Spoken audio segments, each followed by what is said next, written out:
আজ বৃহস্পতিবার নগর ভবনে অবস্থান কর্মসূচিতে অংশ নিয়ে তিনি বলেন, সর্বোচ্চ আদালতের রায় কার্যকর না করলে আন্দোলন আরও বেগবান করা হবে। সুপ্রিম কোর্টে আপিল বিভাগের পর্যবেক্ষণ সহ লিভ টু আপিল নিষ্পত্তির পর এই দাবি জানান তিনি।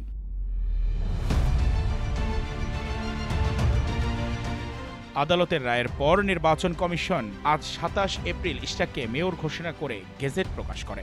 ওয়ালটন আবারও মিলিনিয়ার অফারে ওয়ালটন ফ্রিজ কিনে আপনিও হয়ে যেতে পারেন মিলিয়নিয়ার। মিলিনিয়ার ছড়াছড়ি দেশ জুড়ে, এটা শুধু ওয়ালটনই পারে।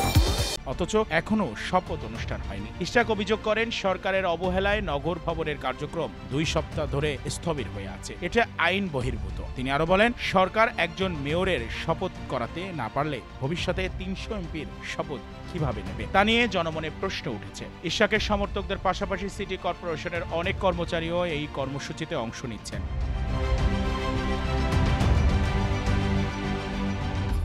নগর ভবনের প্রধান ফটকে তালা ঝুলিয়ে চলা অবস্থান কর্মসূচিতে নগরবাসী নানা ভোগান্তির মুখে পড়েছেন। স্মরণযোগ্য ২০২০ সালে সিটি নির্বাচনের অনিয়ম নিয়ে মামলার পর আদালত শেখ ফজলেনুর তাপসকে মেয়র পদ থেকে বাতিল করে ইশরাককে বৈধ মেয়র ঘোষণা করেন।